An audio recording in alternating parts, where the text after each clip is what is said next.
Our talk show about the UK. Is the UK okay? And of course, I've got the Thunderous one, and I have the Patriotic Christian with me today. And we had a small technical issue, so apologies for the short delay. But yeah, guys, welcome back. Good to see you all again. And how are things in sunny old Blighty? Never worse. It just gets worse, unfortunately. Hi, guys. I'll let Thunderous elaborate. Thunderous, go ahead. Hi, guys. Sorry that we're a little bit late. Slight tech issue. And I think if you're living in the United Kingdom, then you'll understand that a lot of things that are taking place at the moment don't seem to make any sense at all, whether it's intellectual or academic or logical, whatever way you want to look at it. The only way things seem to be making sense is if you have a feel for something. They all seem to be emotionally driven at the moment, and things are not making sense in the United Kingdom. Yeah, hold on. You know what? Hey, we have the cross and the crescent with us. So hold on, let me share the link. Hold on, let me put the link in the chat. So, of course, you are welcome to join us. Who do we have that joined? It says AI. Did one of you join the chat? AI. Oh, Al, someone has joined. There's a queue. IG just joined.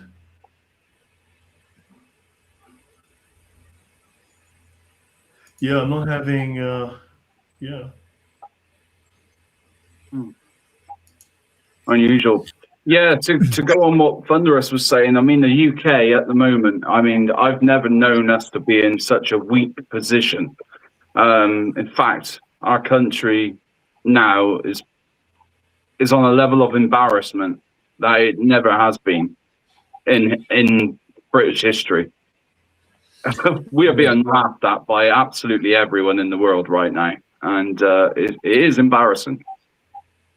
I think things are not just taking place that don't make sense in a political way, locally or nationally or internationally, but I think things are taking place at every level in the United Kingdom. If you look at the education system, the health system, the political system, all these spheres seem to be influenced by a particular ideology. And if you challenge the narrative in any one of these areas, that you're liable to be branded, as we all know, with certain pejoratives, whether you're far right, whether you're an Islamophobe, or whether you're a racist.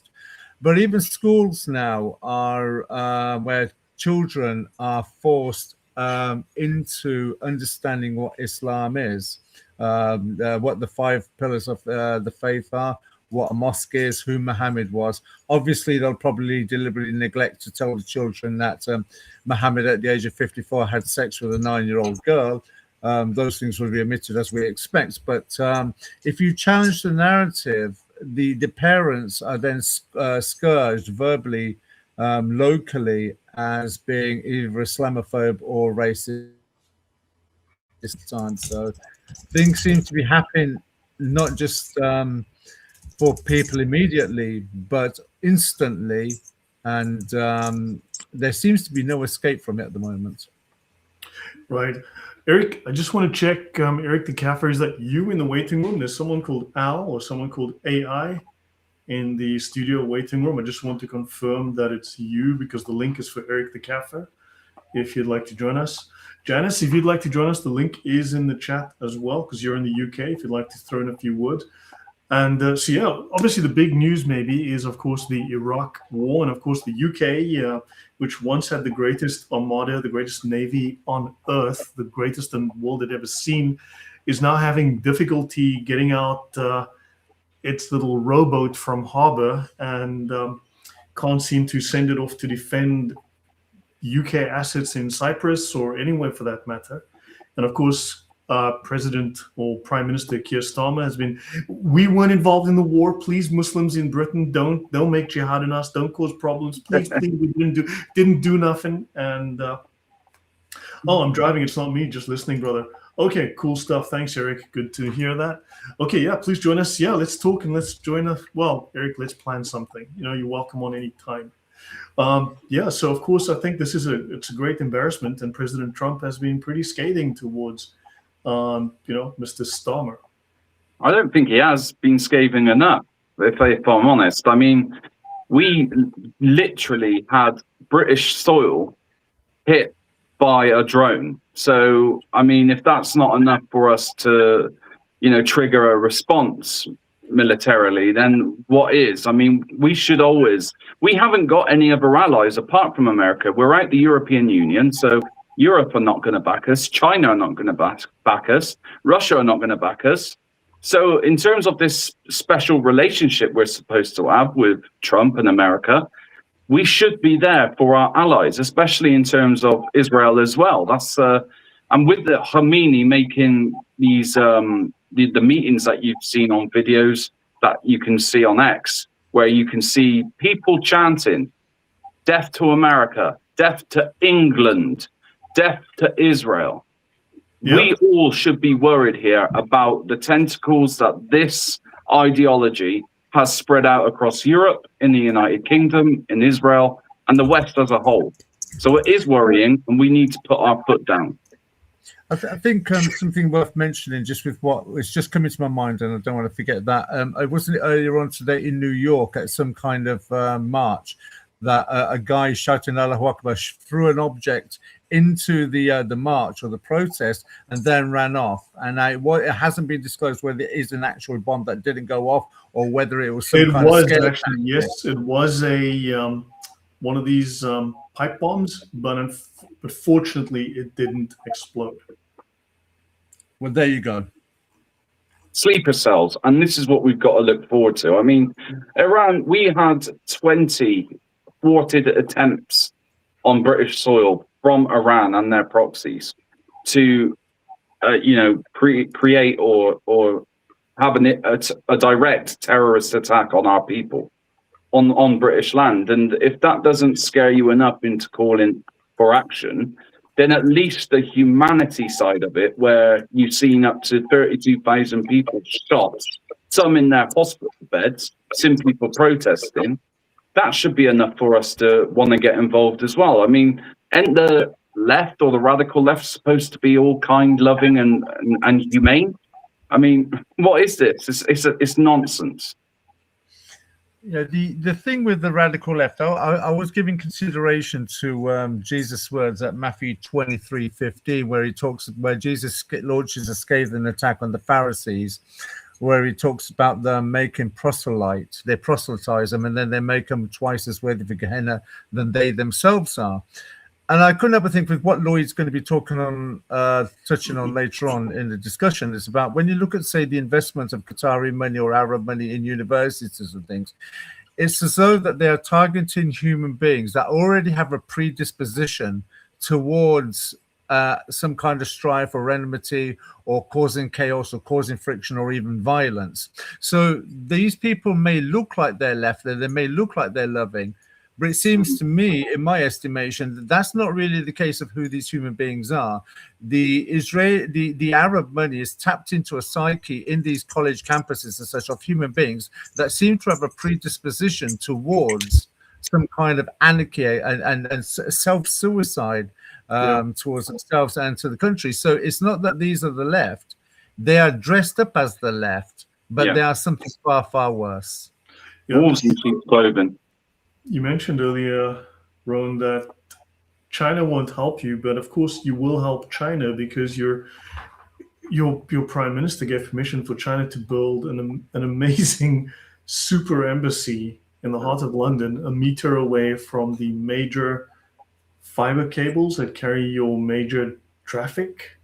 So this will allow them to have a basement where they can access critical British data. They can have critical spy equipment. It's insane.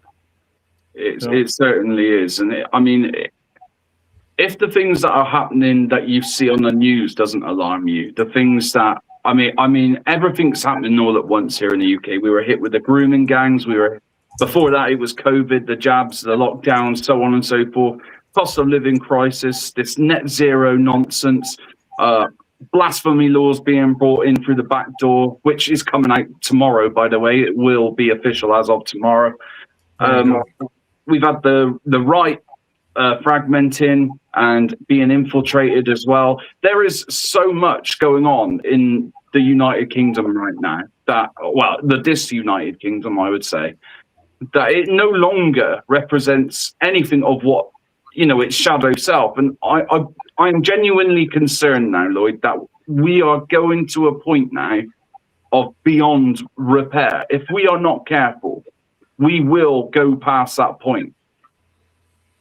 I would have to echo the sentiments of what Rowan is saying there. Living in England, you're just seeing things happening on a daily basis. And it was interesting that before the show started, Lloyd, you made a comment about England being run by communists.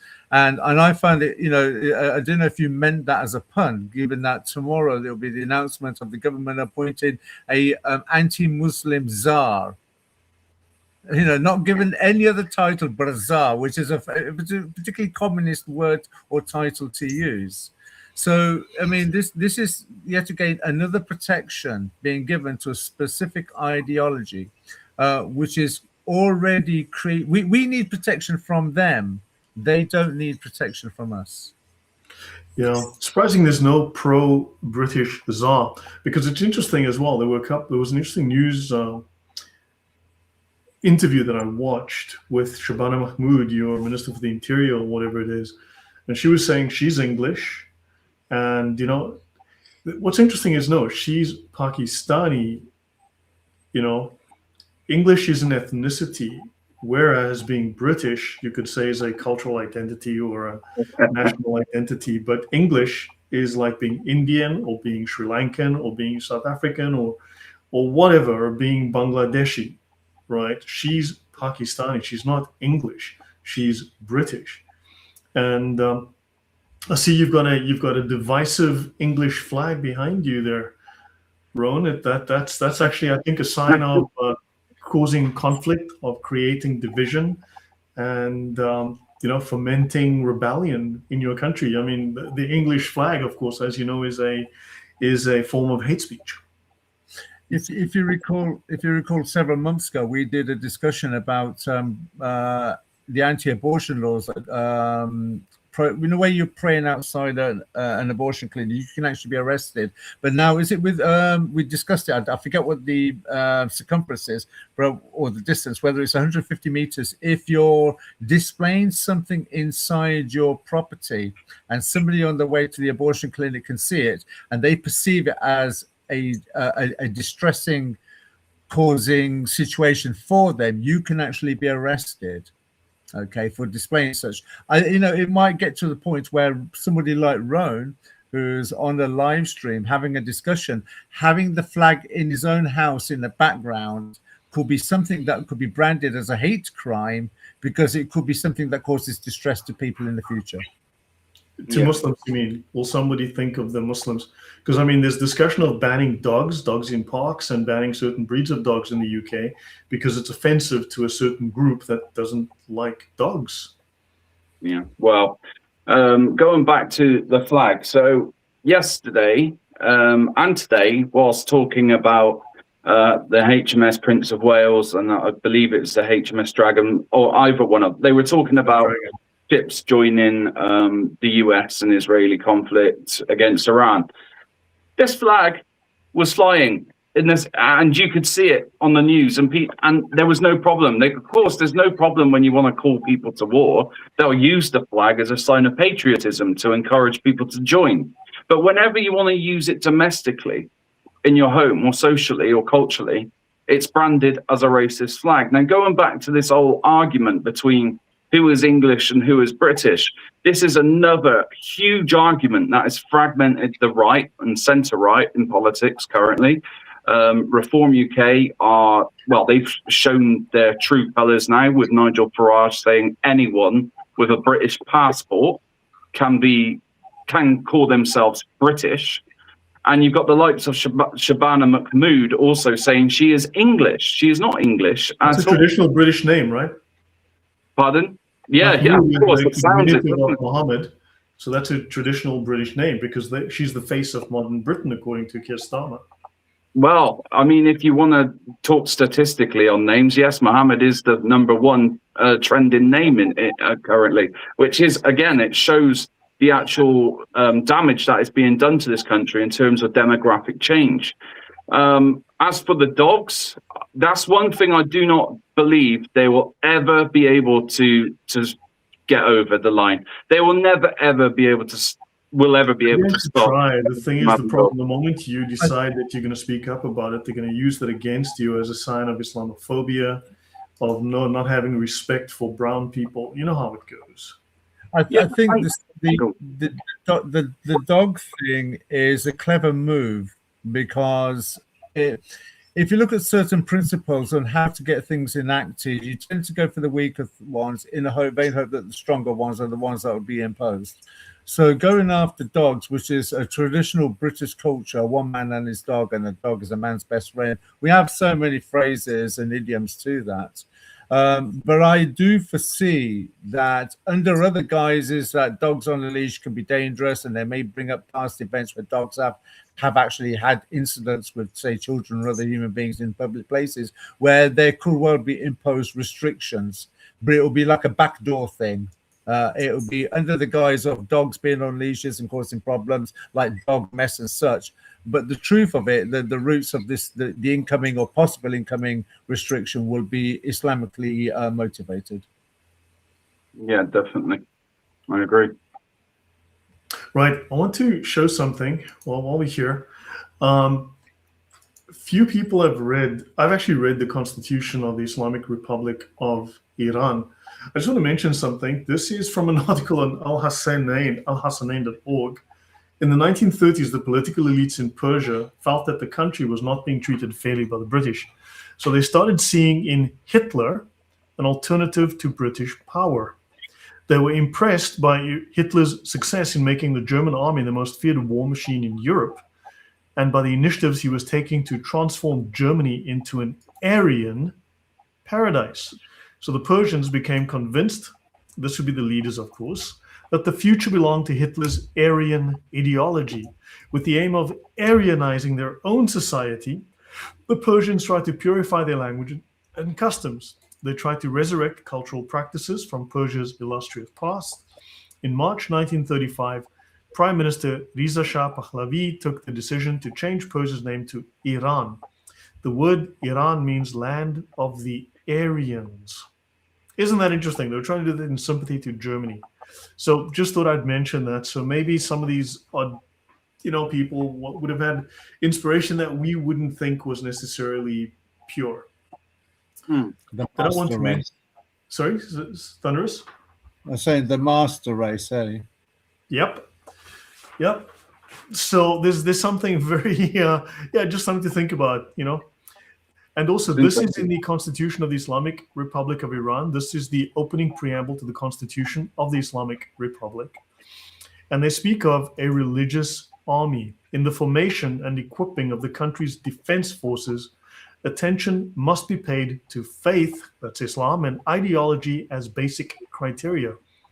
Accordingly, the army of the Islamic Republic of Iran and the Islamic Revolutionary Guard Corps are to be organized in conformity with this goal.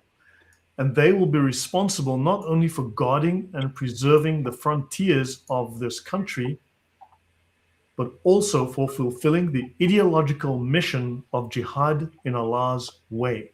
Now, somehow these guys didn't get the memo and weren't told that jihad is actually just being nice to other people, helping little old ladies across the street, or having more salads and going to the gym. Somehow these guys, the memo skipped them entirely, and they believe that they must export the Islamic revolution to the entire world.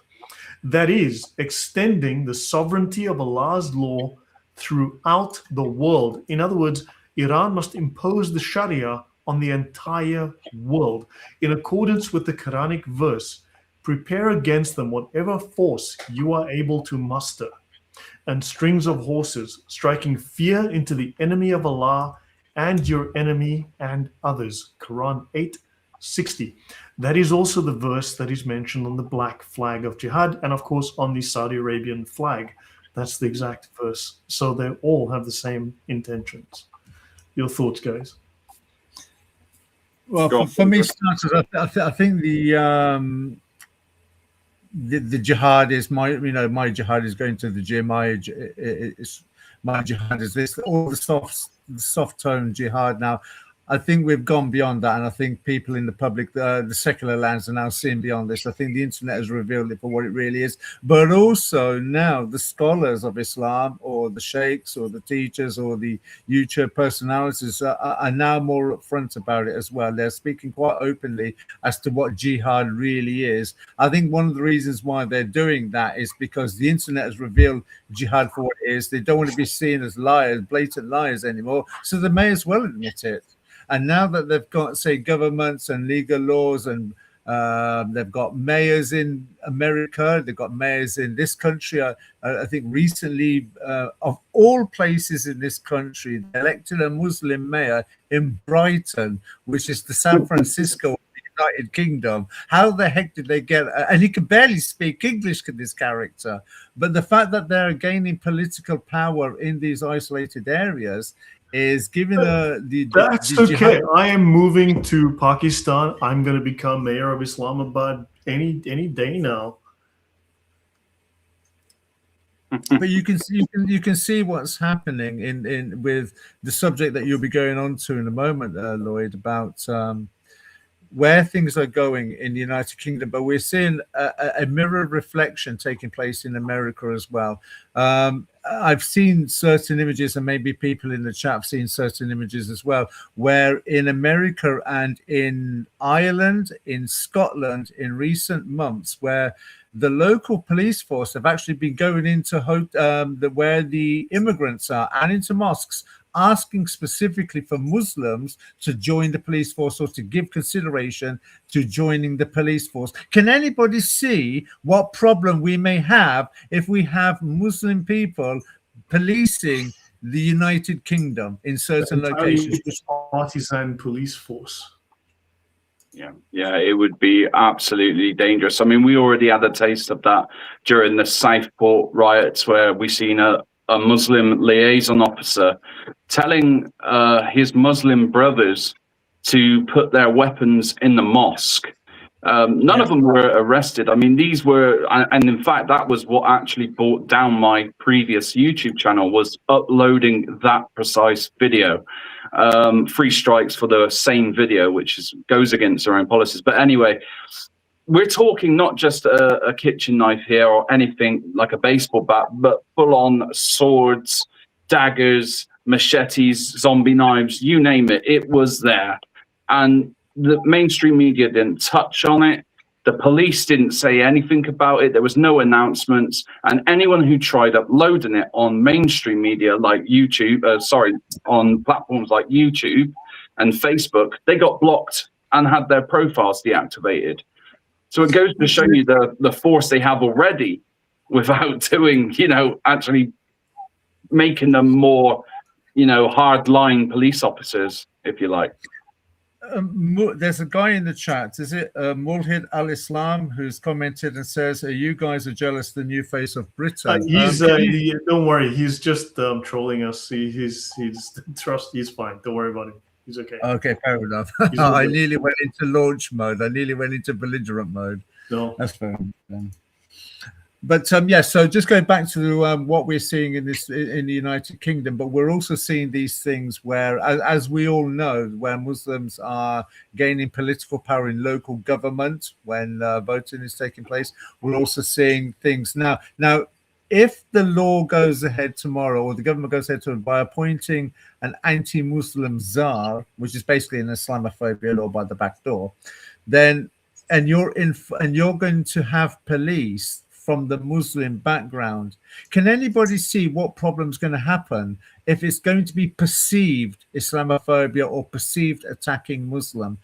Any given situation then will then, if a Muslim's involved in a certain crime with a non-Muslim, and you've got a Muslim person that's identifying as a policeman going to the scene of the crime, can anybody tell me what the end result's going to be of that situation? Favoritism for one side.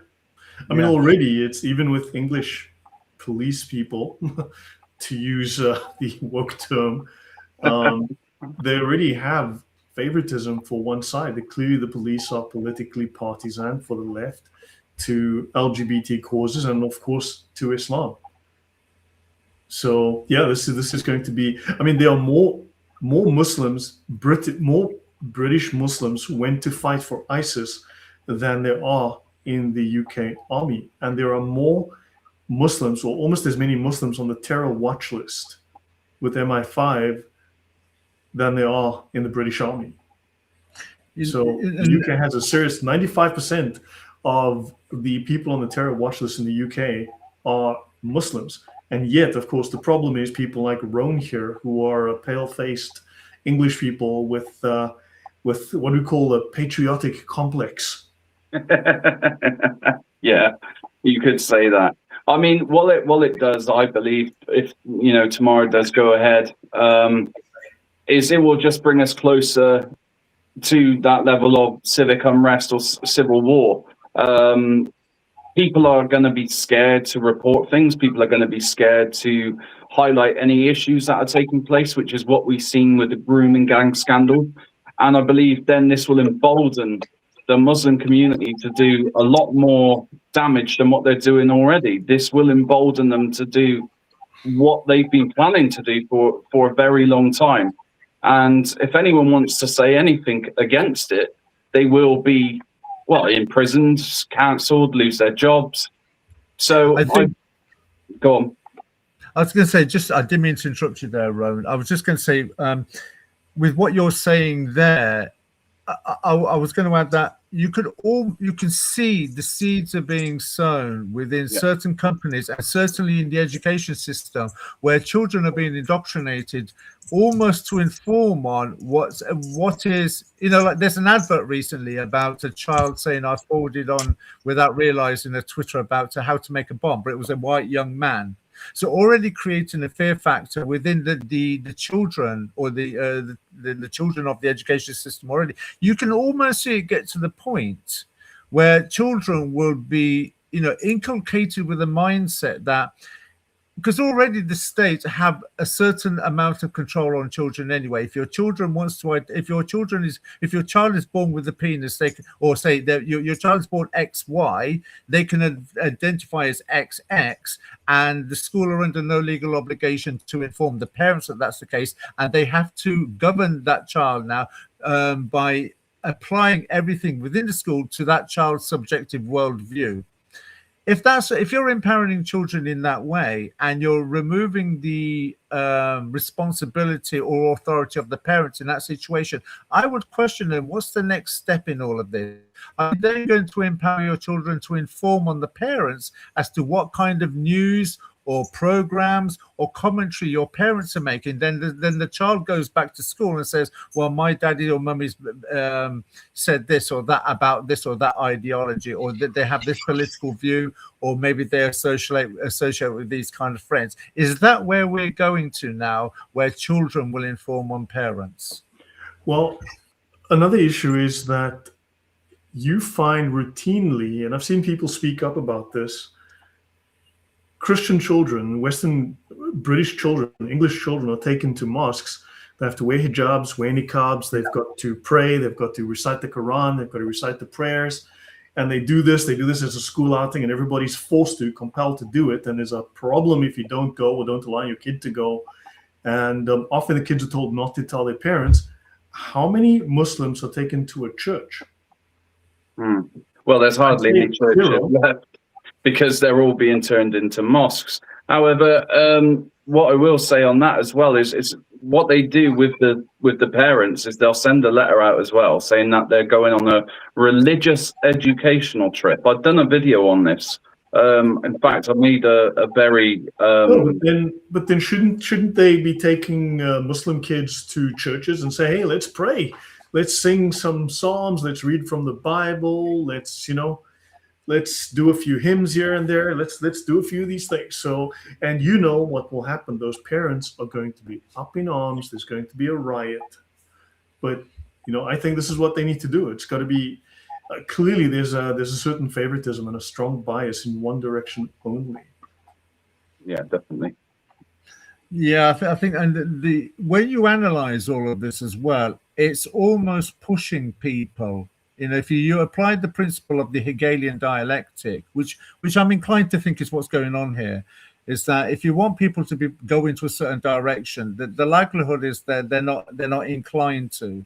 But now at the moment, you're seeing people very much being pushed into a certain direction, and Islam seems to be the tool that's facilitating that direction or that movement or that inclination, where people are getting fed up. They are now reacting to it as well. I find it interesting in all of this, Lloyd and Rowan, and I don't know whether you agree with me, how much of this is going to impact high-end education. What I mean by that is when you go to colleges and universities and academia with their research into Islam as well, whether the fear of the anti-Muslim SAR appointment is then going to restrict anybody in the education system or research system or archaeology system, if they've got projects at the moment looking into, say, the Quran or the Hadith, the history of these things, or Mecca or anything that Islam claims, that could bring further scrutiny on Islam in a negative light, whether the education system will be affected in a negative way. That, for me, is also a problem. Yeah, a couple of things to mention, because Janice just mentioned they're burning the churches, and that is true. Deliberate arson attacks on churches are part of a wider increase in hate crimes against Christians, but who is to blame? I bet you it's not Buddhists. I'm willing to bet money on that. Yeah, right. And the saddest thing about this all is that none of the news will dare talk about anything to do with Christians being bullied or churches being burnt down or anything to do with Christians, Jews, Sikhs, or Hindus. It's always the Muslims that are being portrayed as these weak victims that need help, that need more money, that need laws to protect them, when rather it's the opposite. It's everybody else that needs protecting from the Muslims.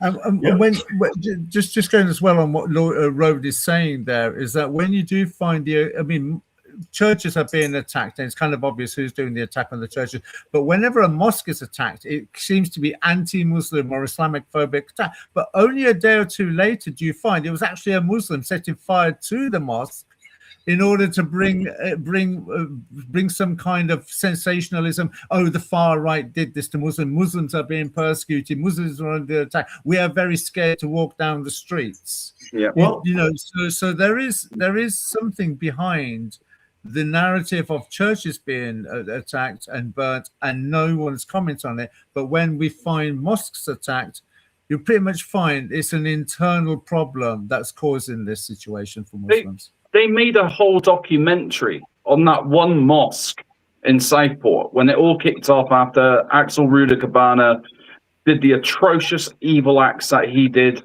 on those innocent young girls.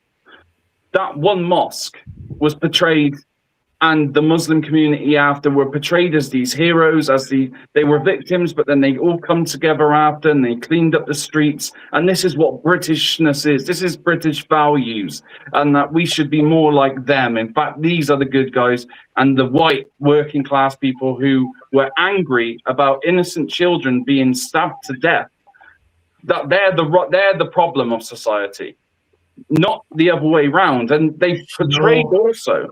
They portrayed also. You should go straight to the gallows for a public hanging. 100%.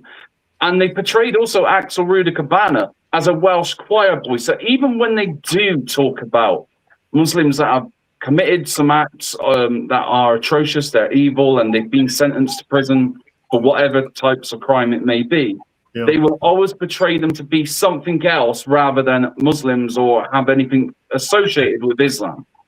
Yeah, local guy, local man, local Welshman, local Scottish man. You know, it's they use very.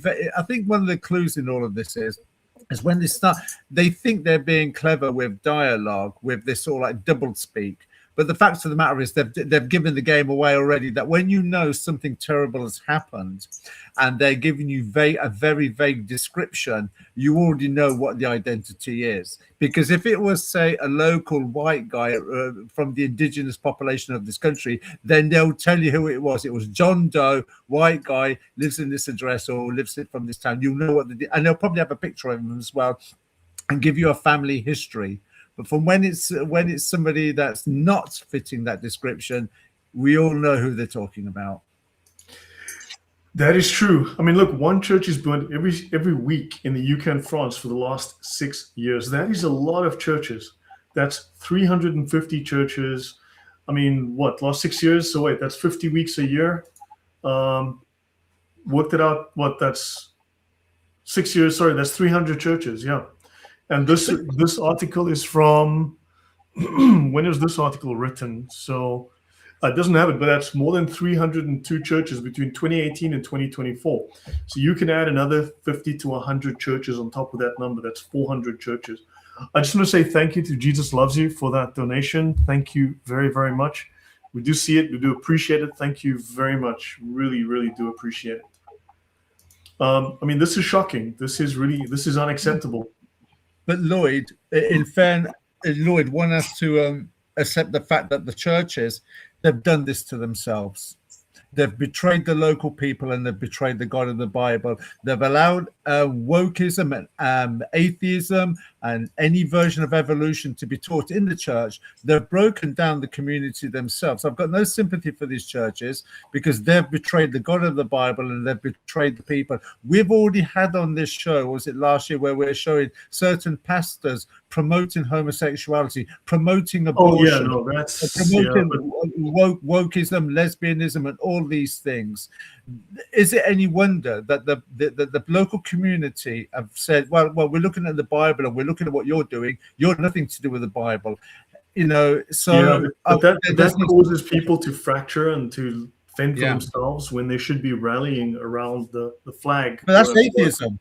Atheism has done this. This vacuum, and I've said it before and I'll say again, the vacuum that you've got in secular lands has been 100% absolutely irrefutable, cannot be denied, down to atheism and the evil conjoined twin that's attached to it, and that is some version of evolution.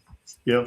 So today I mentioned to you guys we want to talk a little bit about the influence of the Islamic lobby, because everyone goes on about Israel, but there is an incredible amount of power because they have an incredible amount of money because of oil wealth by the Islamic lobby. And I want to go just refresh everyone on this. I've discussed this before. We've done it, Thunderous. And this is a very sad point. Craig mentions they will feed us this rubbish until they can take over and treat us as second-class citizens in our own land. How many UK cities will be enclaves in the next 20 years? This is our Jerusalem.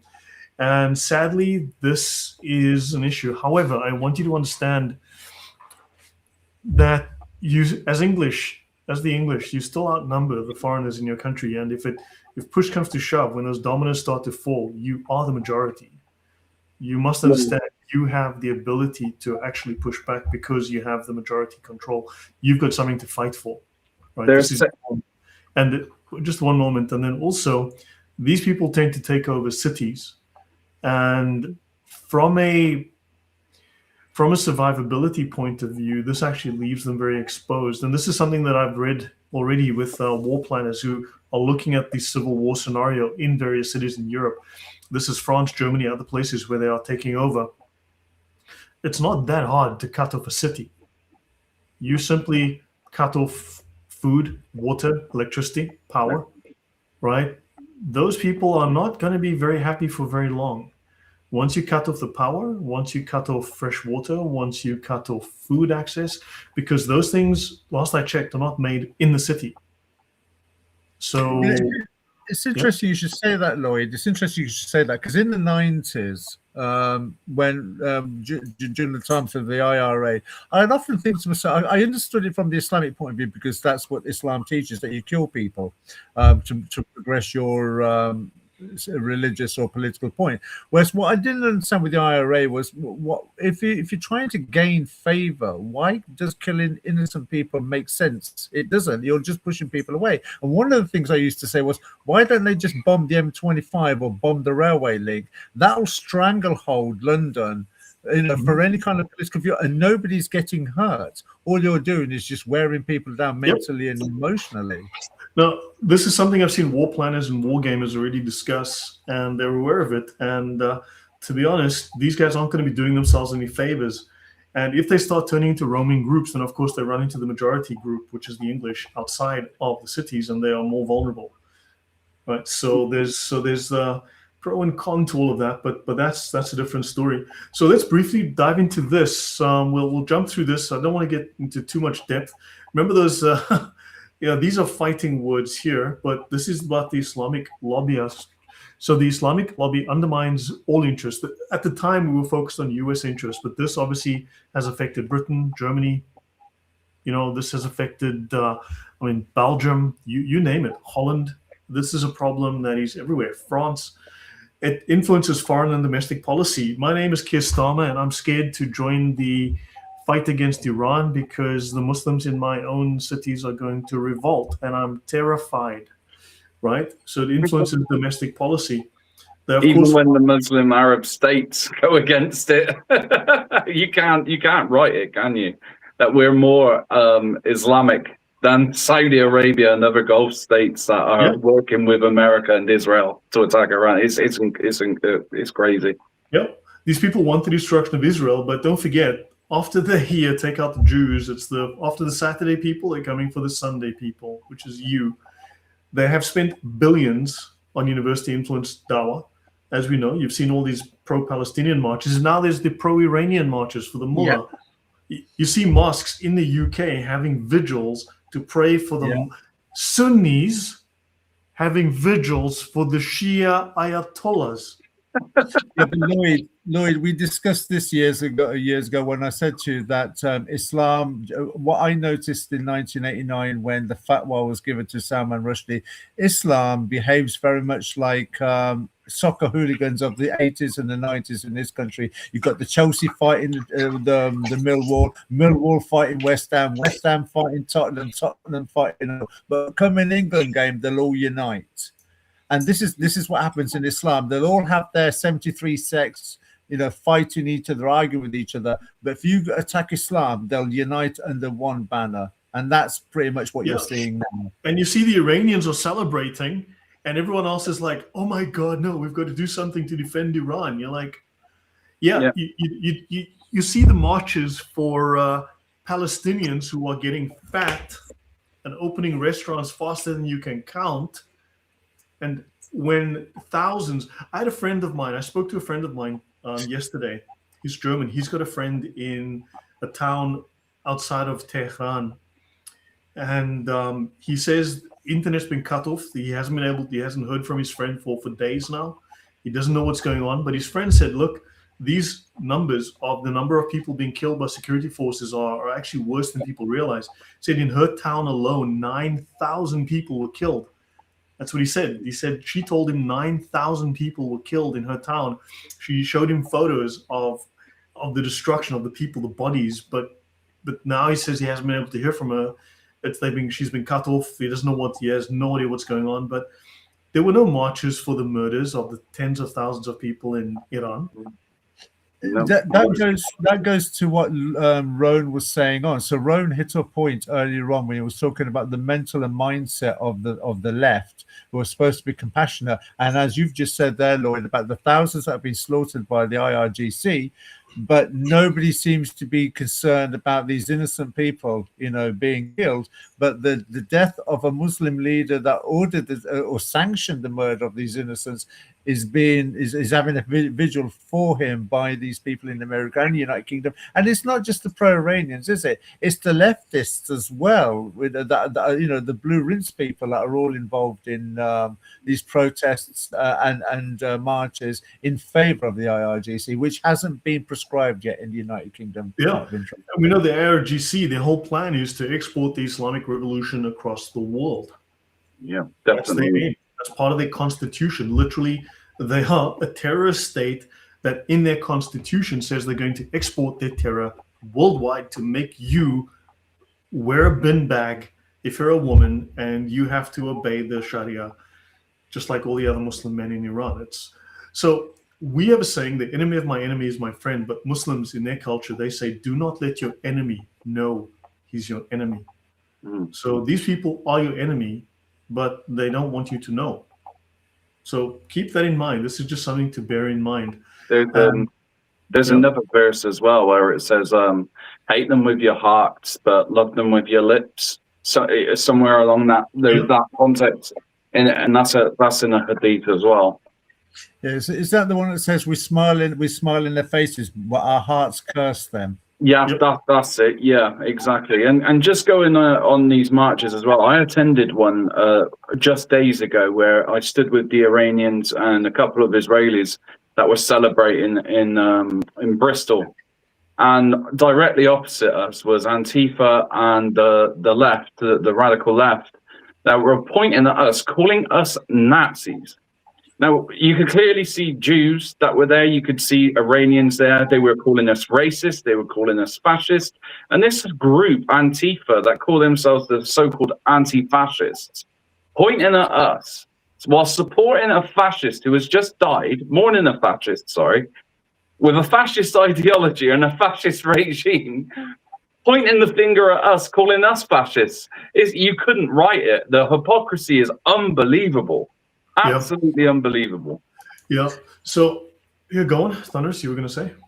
Yeah, I was just going to say, Jamie Dodger in the comments has said the Muslim population is far higher than we are told. For example, 400 schools with less than 2% white Brits, not even talking about 5, 10, or 30, 50% are the minority in many towns and cities. That's an interesting point you raised there, Jamie Dodger, because I think there's 70 schools in the United Kingdom that we know of that don't even have white children in them as well. Yeah. I wonder, Jamie Dodger, would you like to come on? I mean, so this is not for trolls to come on. Jamie Dodger, I've dropped the studio link. If you want to come on and say a few words, I've dropped the link in the chat if you want to come on. If you're from the UK, and preferably people we know, with your camera, preferred, of course, but come on. Of course, we take the risk here then that there will be some trolls. But Jamie Dodgy, if you'd like to come on, the link's in the chat if you want to say a few words. So everyone talks about the Israeli lobby, of course, to demonize Jews, etc., and of course, white people. But few people talk about the Islamic lobby and the billions. And these guys, for instance, wrote a book on the Israel lobby and U.S. foreign policy, and they talked about how these guys influence American politics. The weird problem is that they failed to mention is that people like the Jews because of the biblical connection, the Holy Land. Christians actually like Israel, whereas people don't like, sadly, Islam or Muslims or the Middle East. So it's a really simple equation. Exactly. So, yeah. And I was just going to say as well, there is currently at the moment a new trend of, let's say, anti-Semitism, which is rising at a rapid rate on the right, which is quite concerning as well. So yeah, I just wanted to speak about that. That needs to be brought up, I believe. Yeah. So just so you know, the whole influence ops in US universities by Muslims, right? This is something I've covered extensively, but here they've mentioned, when was this written? This was written years ago. I mean, this was published June 13th, 2019, right? And this was known years ago. Qatar, Saudi Arabia, Russia, China, and other countries, including Iran, right? But at that point in 2019, Qatar had provided $1.5 billion to US universities and colleges since 2012. I mean, the last time that we did the numbers, and the FBI has looked at these numbers, and they're probably 50% or a third. So we can double or triple the numbers, the known numbers. But you are looking at billions of dollars given to universities worldwide. And that's just US universities, never mind Canada, UK, France, Britain, Germany, and so on, right? So these guys are funding universities, and you see it in the Palestinian uprisings. They've been indoctrinating people. So you've got tons and tons of this. This is a well-known issue, right? So these guys, the two guys I just mentioned before, John Mearsheimer, who talks utter nonsense, this guy here, this twat over here on the left. So they created the narrative there's an all-powerful Israeli lobby that controls the US Middle East policy and conspiratorially controls the US. And their book ignored the existence of rival Arab Islamic interests, right? And of course, the truther community also ignores the fact that there's massive amounts of oil money that influences politics in the West, because they have the talking point of the poor Arabs have no power, all right? Now, the Hamas charter itself has a bunch of conspiracy theories embedded in it. And of course, the Jews control the government. No, we like the Jews. We actually like the Middle East. That's where Jesus came from. He was one of them. So there's that actual America is a lot of Christians in America, and therefore they have a lot of affinity for that part of the world. Whereas the Muslims, Allahu Akbar, and things are going to explode. They don't, right? So the online truth community basically became apologists for Islam, right? Israel's population is 8 million people, right? Comprises 0.01% of the global population, but is supposedly the cause of 99% of the conflicts that have occurred since 9/11. The Israeli government, through AIPAC and other lobbies, have a stranglehold. Stranglehold here means popular support among Americans, popular support among Christians, popular support amongst people who are not insane, right? So they want to claim that these people have infiltrated governments. 99.6% of the six major, blah, blah, blah, blah, blah. You guys get the idea, right? So let's have a look. The problem with Islam. Now, these numbers, unfortunately, the last time I updated these numbers was about 4 years ago, right? But the problem with Islam, since 9/11, there have been, and the numbers are now about 43,000 or more, okay? So 4 years ago, there were 40,689 recorded Islamic Jihad terror attacks, right? In 2021, 53 countries had 2,258 Muslim attacks, murdering 11,187 people, injuring just under 10,000. In 2020, 54 countries were attacked by Muslims, over 2,000 attacks, murdering over 10,000, injuring nearly 8,000. Are we starting to see a pattern here? Yeah. Yes, it's absolutely.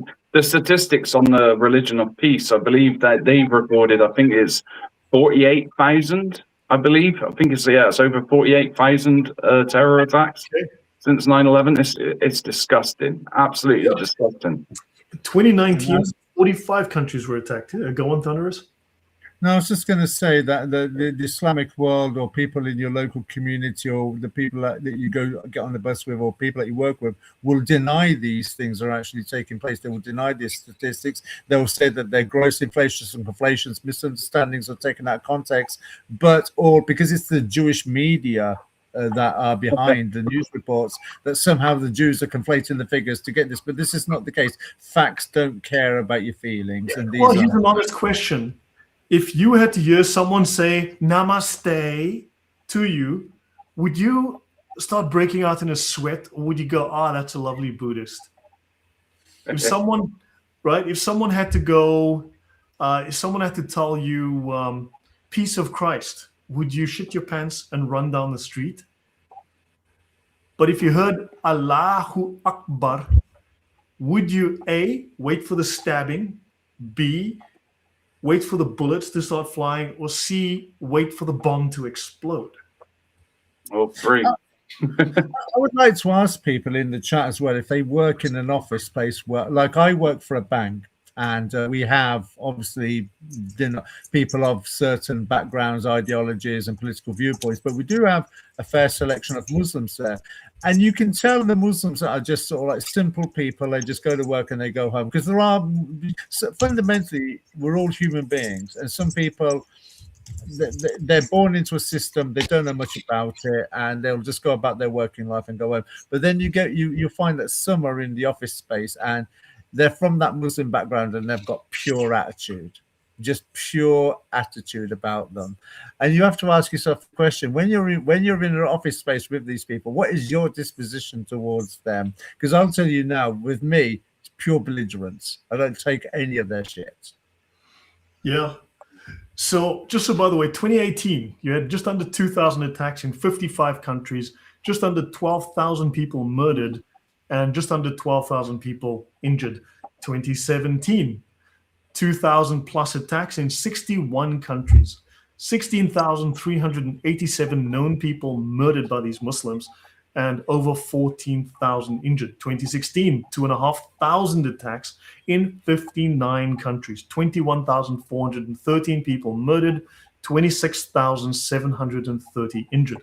And people need to realize the most persecuted religious group on earth is not those Palestinians, it's Christians. It is a worldwide, if you want to look at the word genocide, then you'd have to say Christianity is facing a genocide. Yeah, if you want to... Actually, let me bring that up. So I've got it here, Lloyd. I've just had a look now at the jihad report. So since 9/11, there has been officially 49,049 attacks since 9/11 to the current day. In the past week, so from February the 28th to March the 6th, there were 42 attacks with 159 killed, 283 injured in 15 different countries. Welcome to Islam, the religion of peace. Yeah, hold on. So let's go to religionofpeace.com. If I recall, that is the website, right? That's the... Yeah. No, hold on. Religion of Peace website. They make it hard for you to go. You have to ask twice. I've noticed that as well myself. Okay, yeah. So let's have a look at the jihad report. So February 28th to March 6th, 2026, there have been 42 Islamic terror attacks, 159 people killed, 283 injured. Luckily, no suicide bombings, and 15 countries have been attacked. There have been 49,049 terror attacks carried out by Muslims since 9/11. In February, there were 119 attacks, 770 people killed by Muslims. This is purely from public reporting, right? This is purely what has been publicly reported, right? They get this from public sources. 510 people injured, 4 suicide bombings, and 20 countries attacked. So there you go. So you really have to give gratitude and be thankful that there are people that have taken the initiative to set up these kind of websites so that people like us and the people in the panel and people that watch the show can look at these things and see the real gravitas of what's taking place on this planet. I'll drop this in the chat. The religionofpeace.com. It's the religion of peace. The religion of peace.com. Robert Spencer has put on there as well, which is interesting. UK moles banning 67 dog breeds for animal health reasons. Animal health. Yeah. There you go. Because Muslims don't like your dog. Are you going What did I say about the back door? What's that? So what did I say earlier on in the show about the back door? They'll bring it in somehow, but it'll be by the back door. It won't be obvious. That's what I said at the beginning of the show. So up to 2021, there was 105,475 known Muslim murders in 15,050 Islamic Jihad attacks since 2015. That's crazy. That is insane. And this is 5 years out of date. This list is now 5 years out of date. Incredible. It's incredible. They don't give it the attention that it truly deserves, the media, and they should be ashamed of themselves. They really should. Yeah.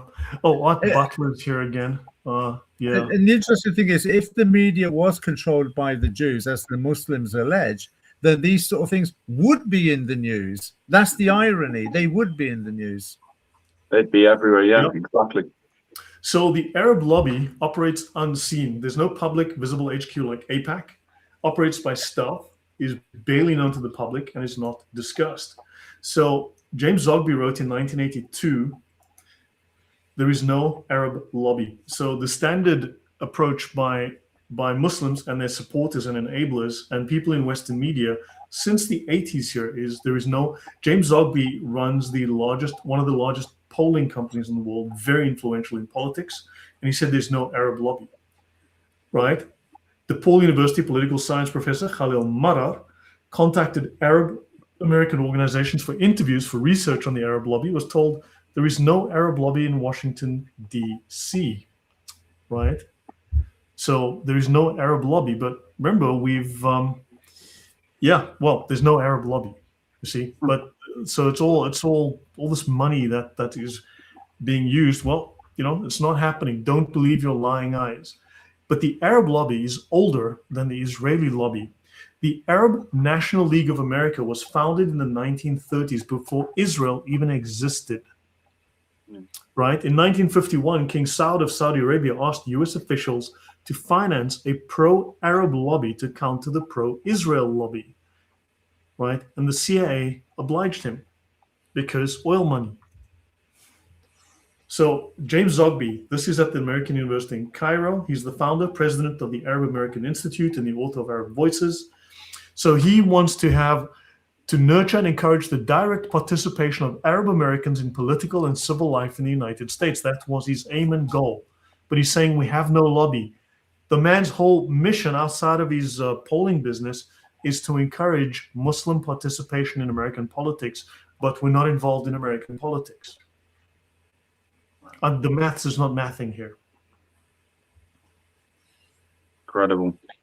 Is he still active as well?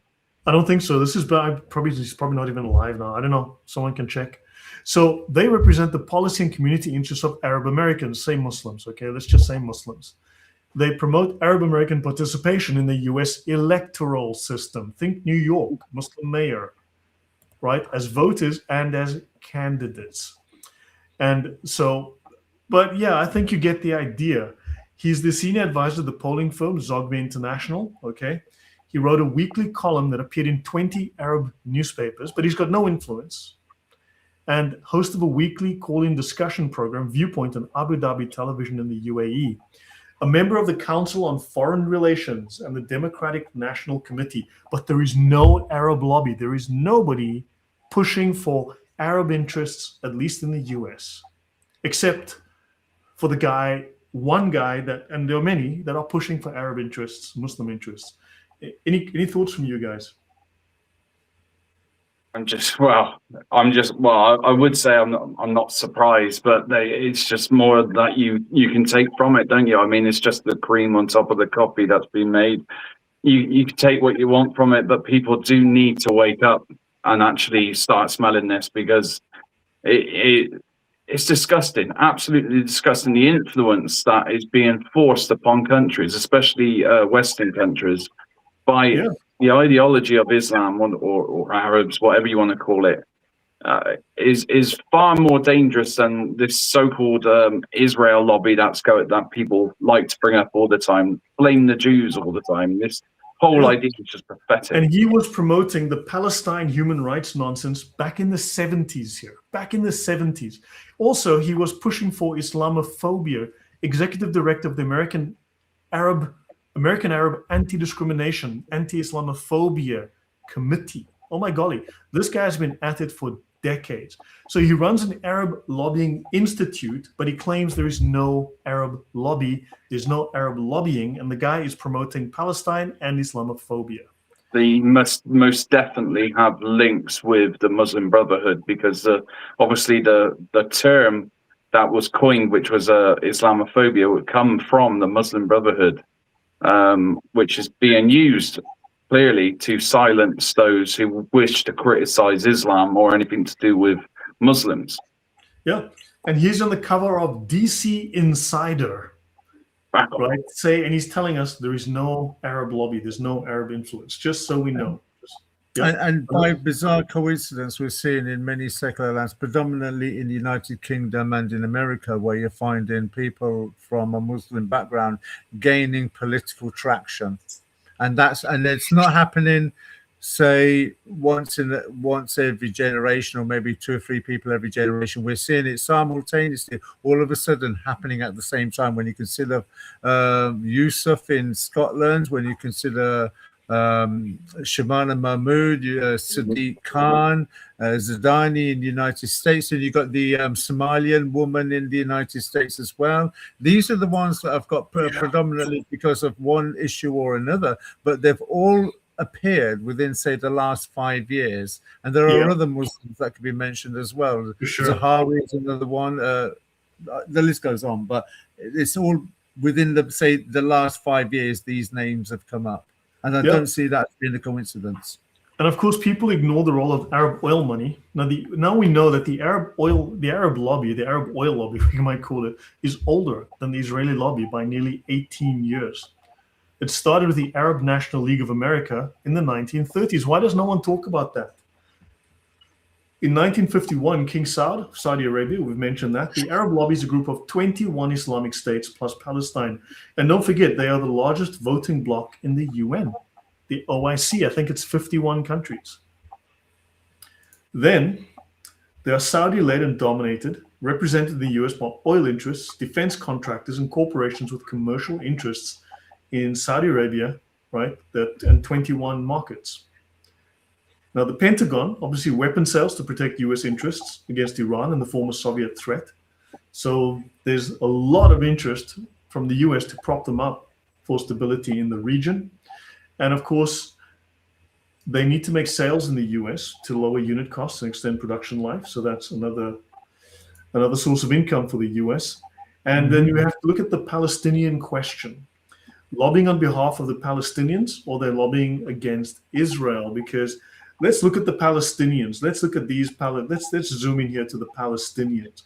This was the Palestinian Hitler Youth. Seen that, yeah.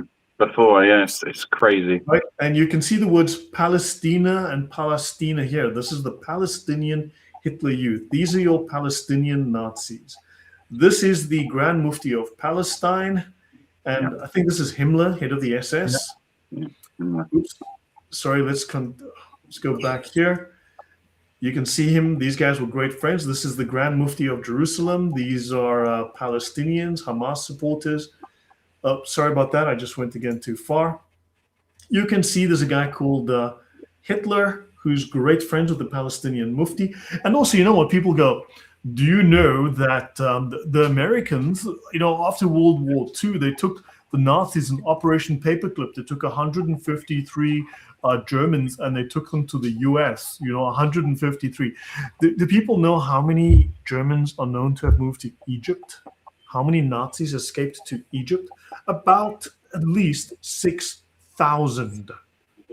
We've had this discussion as well before, Lloyd, because what's more powerful, the person who can make a gun or the person that can persuade another person to pick up the gun and fire it at another fellow human being? A propaganda machine is more powerful than any weapon. That's a fact. If you can change the mind and the heart of a person, then you're more powerful than any weapon. Hence why Operation Paperclip, in my estimation, was a distraction of Werner von Braun. He goes over to NASA, blah, blah, blah. But the real weapons, the real tools that the Americans and the Soviet were after was the German Nazi propaganda machine. Well, the Soviets necessarily like that, but I mean, they needed to get the bomb because you don't want Russia to get it first. There would have been some serious issues. But we can see the Palestinians were Nazis then and the Palestinians are Nazis now. I don't think there's any real sort of, question about the fact that the Palestinians were Nazis and are Nazis. You often see them quite well, on the likes of OME or OME.tv and other platforms like that, where you speak with strangers.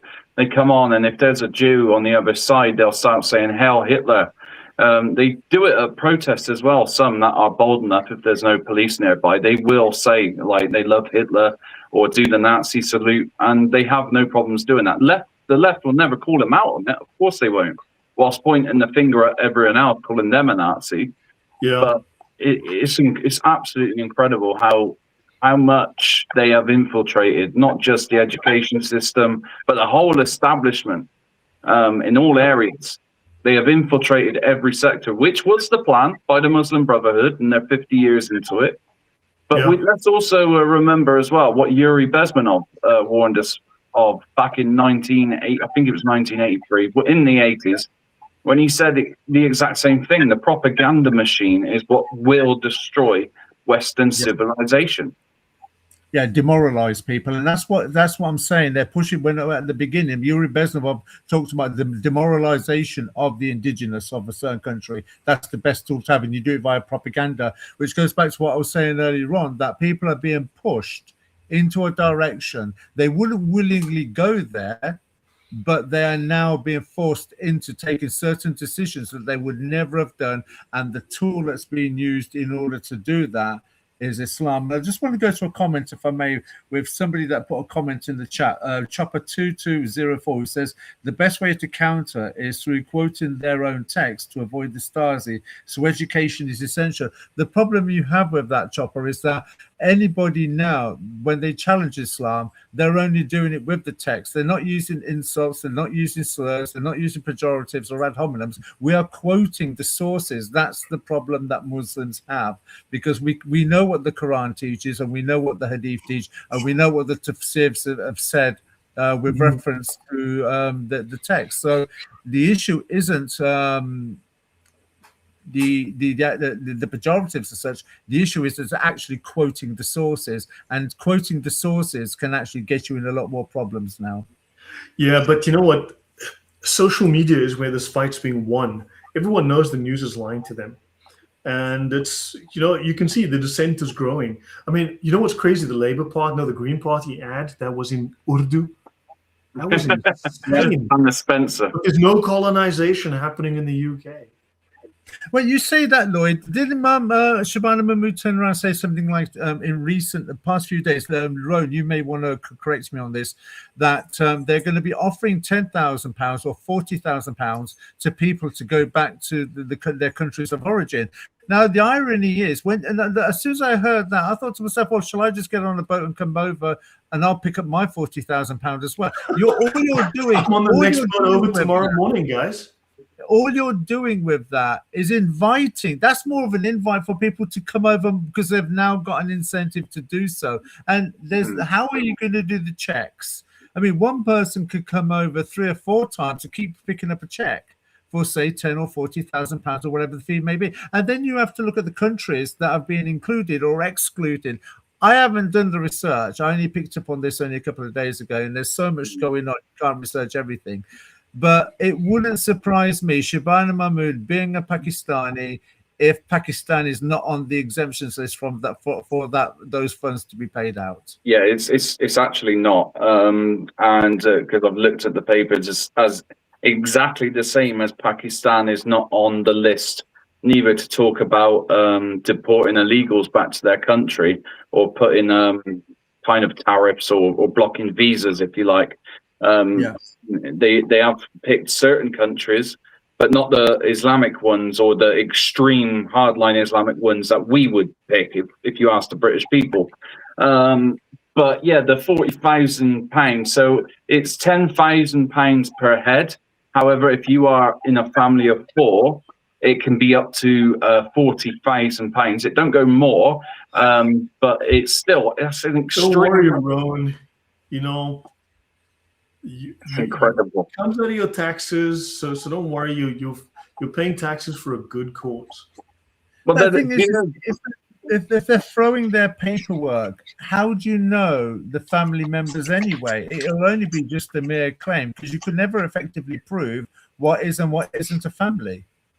I could pretend not to speak English. I can come over and I'm like, nee, ek praat nie Engels nie, jammer. Ek praat net Afrikaans, asseblief, help my, gee my geld, give me money, please, ja, help me, asseblief. Ek kan nie praat nie, ek is van Afrika, help me, gee my geld. I can make up a story, what the heck, I'm sure I'm African. You sounded like Kenneth Copeland there. I thought you were speaking tongues. Yeah, Well, but yeah. So, but anyway, so guys, we'll wind down shortly. But Arab youths found Nazi club in Haifa. Interesting. All these Muslim Nazis, and we don't talk about this enough. These Muslim Nazis. Nazis affiliate with Arabs to boycott Palestine. What the Nazis are joining with the Arabs to boycott Palestinian goods. So the Nazis and the Arabs are getting together to boycott Palestine. I thought what that what? Someone explain that to me. that is nuts. Have you seen the recent one as well, which was just brought out today? Is that the new argument now is, should we be paying reparations to Palestinians for the troubles that we caused years ago? That's another argument that we're going to be paying for soon. But then that would be the Jews, because according to this article, the Arabs and the Nazis are getting together to give the Jews of Palestine a hard time. Zionist goods from Palestine. It says here that Palestine is Zionist. Oh my, oh my. And accompanied by 15 Nazi agents, they conferred with Nazi reps in the Near East and decided to establish closer contact with Arab youth groups. So let's see, Arab youth groups and Nazis. I wonder what you'd get. Yep, the unholy alliance. Yeah, interesting. And this continues. Suspect Nazis in Palestine uprisings. Nazi complicity in the Arab revolt increased when numerous German citizens who spoke fluent Arabic were arrested in Jaffa on suspicion of being connected with disturbances. Isn't that interesting? Many of the rifles found with Arab rebels were of German manufacture. Isn't that fascinating? I wonder what they have in common. It's a mystery. It's a complete mystery. Oh my golly. Yeah. Nazi handbills openly spread in Jerusalem. I wonder who would be doing that. Oh, the Palestine government. Good grief. We'll start an investigation into the origin of these, and they're not referring to Arabs here. Every cent which goes into a Jewish pocket is a nail in the coffin of an Arab. Not Palestinians, Arabs, because the Jews were the Palestinians. Isn't that odd? Swastika on Arab oranges displays the Berlin Aryans. Wow. Official circles in Berlin are protesting against the use of the swastika, the official Nazi emblem, found printed on the wrappers of Palestine oranges intended for export to Germany. They're displeased that the German national symbol is being used for advertising purposes. Oranges marked St. Elijah at Jaffa were wrapped in paper bearing a picture of the Prophet surrounded by swastikas. The Prophet Muhammad surrounded by swastikas. Who would tell me the Prophet Muhammad, is he Jewish?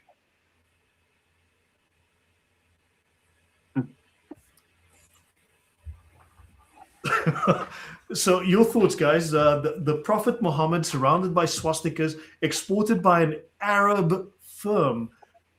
So what am I getting here? I don't know if you've got any of the images of some protests that have been taking place many years ago, where there are women in hijabs and things and headscarves, where they're holding up signs and placards saying "God bless Hitler." Yeah, so it comes as no surprise. They've got a common enemy, so yep, the enemy of my enemy. So look. Chopper, I don't want to get too distracted and dive into a million off-topic or different tangents or threads, but just speak up. The thing is, they're trying to take away your voice, so speak up. Think of it this way. They're trying to silence you so that they can just push their agenda, but they know that the population needs to be compliant. But if there's dissent, if there's unhappiness, and this builds and builds and builds, there will be pushback, and eventually there'll be an explosion they can't cope with. Also, they want to create this false view of everything's hunky-dory. It's like they think of this purity. These groups always have a purity, right? Think of a white wall, perfectly white wall, or a bathtub filled with milk, just plain. And what happens is someone comes along with a drop of black ink, and he puts one drop of black ink or makes one smudge on that perfect wall. Or think of your car, your brand new car, and someone makes a scratch on that new car. You don't see the perfectly beautiful paint job. You see that scratch. You see that drop of black ink. Be that drop of black ink. Be the voice they can't shut up, right? Because that everyone sees the black ink. Everybody, it disturbs, it bothers everybody. Use your voice, speak up. Let people know that they're not alone. Let people know that others feel the same way. Let people understand that they also can speak up. Inspire others to speak. Let them know they don't stand alone, that others feel the same way. And simply use your voice and speak. That's all we need to do. And you will amazed how powerful it is, yeah? I was going to say, Daft Lad 4408 in the chat. I see you. It's not Rag and Bone Man, mate. It's Rag and Roan Man. That's what. That's why I get nicknamed. But I see you. Right. And to Chopper 2204 says, do you agree with that quoted sources instead of pejoratives is also not going to work? I think it would be harder to punish you for simply quoting, in my opinion. I'm going to disagree with you there. Because nobody is using pejoratives. It'd be too easy to. And with Islam, you don't need pejoratives. You don't need ad hominem. You don't Islam need insults itself. Insult exactly that. When you go to the Quran and it teaches things like that, all non-Muslims, I paraphrase, but all non-Muslims are the worst of creatures. Or Muhammad marrying a 6-year-old girl at the age of 52 and having consummated the marriage. I would use stronger words than consummate, but we'll go with what the Hadith says. Consummate the marriage when he was 54 and she was 9, or Muhammad causing the divorce of his adopted son's wife and then marrying that woman for himself, or Muhammad making ludicrous historical claims that Jesus didn't. The perfect man, think of this, the perfect man shagged a 9-year-old. The perfect man shagged his son's wife. And his the aunt. perfect man made his son divorce his wife so that the perfect man could marry that wife and shag her because he coveted his neighbor's wife. I believe that's one of the 10 deadly. That's one of the 10 commandments. And Quran 33:21, it says, "With you is the most excellent pattern of conduct." So the problem that you've got is not only do we quote what the actual sources say, because we don't need to use insults. The actual official sources are sufficient to cause a problem. And then when you have the Quran saying you've got the most excellent pattern of conduct, it is, and then you identify that it's incumbent on the person in front of you who is a Muslim to actually follow the pattern, because that's what the word pattern implies, that you follow his behavior. Then it becomes incumbent on the Muslim to then follow that pattern for themselves and incorporate Muhammad's life pattern in their own life. That's the problem. So is it okay what Epstein did? Right? Epstein is guilty of what? The girls are recorded to be as young as 14. Is it okay with Epstein? No, that's pedophilia. Okay, how old was Aisha? Right? And why is that okay now? But Muhammad's so you can ask, was Epstein the perfect example, the pattern for all men to follow, for all Muslims to follow? Fuck no, of course not. Disgusting, pedophile, criminal. Should Epstein go to jail? Yes, of course, it was a crime. Muhammad shagged a girl 5 years younger than Epstein's youngest victim. Whilst being older than Epstein. Whilst being older than Epstein, he had a girl that was younger than anything Epstein had as well. Exactly. And that's without talking about the teachings and laws that are also in other Islamic texts, which promotes having intercourse with animals, dead bodies, how to drinking camel urine, dipping the whole fly in food in case, because one wing has a disease and the other one has eating 7 ajwa dates, and it'll protect you from poison for the rest of the day. The problem you have is, this is why when you look at Islamophobia as a word implies pejoratives or negative connotations. When you use the word attacking Muslimness, it implies you're quoting something from the source that is causing distress to the Muslim. That's why they have to say things like attacking Muslimness. It's because hold on.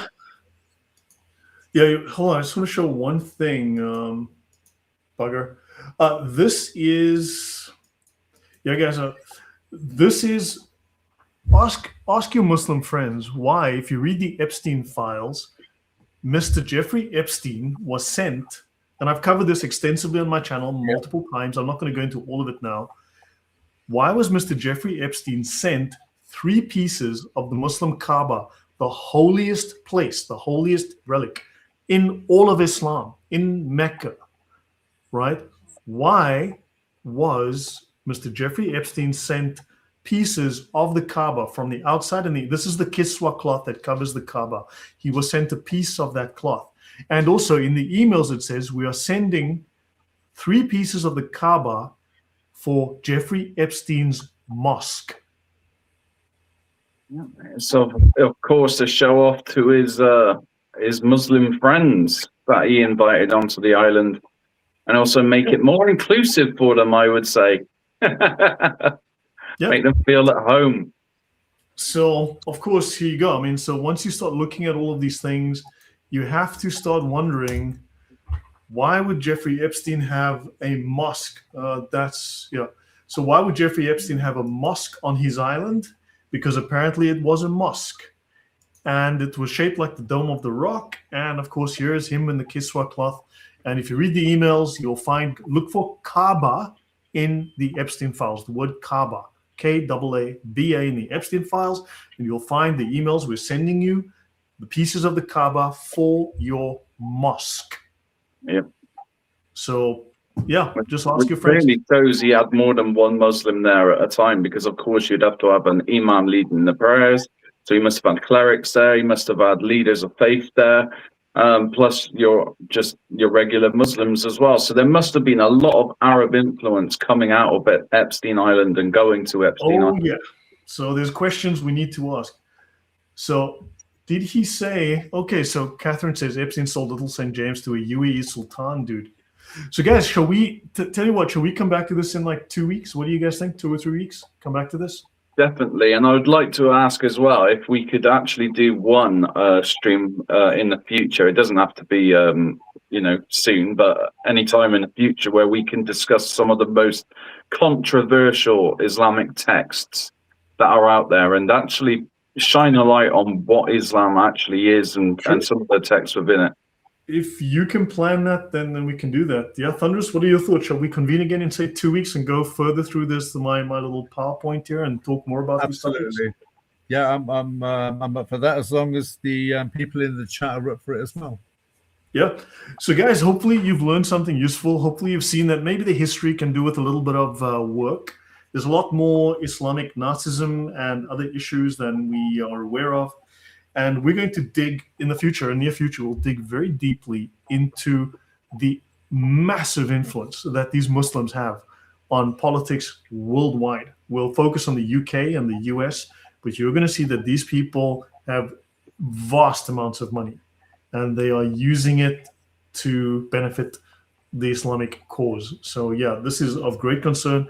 But if we keep talking about it, I think public sentiment is a massive mover and driver, and I think we can make change simply by just talking about it. We don't have billions of dollars, but we can talk about these things, and we can strip away those secrets and ask your friends about the whole Epstein question.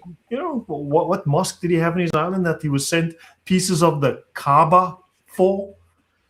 That's the thing, isn't it, Lloyd? Isn't it? Many people in the Muslim world are saying, "Well, there were no Muslims in the Epstein file." No, you just had the Kaaba, the holiest thing that you could possibly imagine. Really? And a mosque on the island. I wonder if there was a church or a synagogue. No, there was a mosque. A temple, a gurdwara, or whatever. Yeah, of course they'll just deny it. But yeah, so guys, so should we call it a night here? And then, but thanks. This has been really, really great. Thank you to the audience. Thank you. Any last words from you guys before we go? No, well, just a quick one. Obviously, I have my own channel, which I'm working on. So I've been going to a lot of protests recently. If any of you guys want to see what they've been like, you're more than welcome to check out the channel. There are some good content on there at the minute, and there's going to be more coming out soon. Radio. Yeah, Thunderous, last word. Thank you, everybody. I want to thank Rowan for the Patriot Christians for joining the show this evening. Always a pleasure to have you on the panel. Lloyd, thank you for inviting me on this evening's show, and I look forward to getting together with you guys in 2 weeks' time. Yeah, this has been a great one. So, guys, we'll pick it up. I think there's a lot that we can reveal to people here. There's a lot to think about. But, guys, look, we're going to win this one. be confident. We are going to win this one, right? Seriously, people who drink camel pee, I don't think the world belongs to them, okay? No, it doesn't. And Take care, don't guys. forget, and the next one, we'll share it absolutely everywhere so people do know about it. Take care, guys. God bless. In a bit.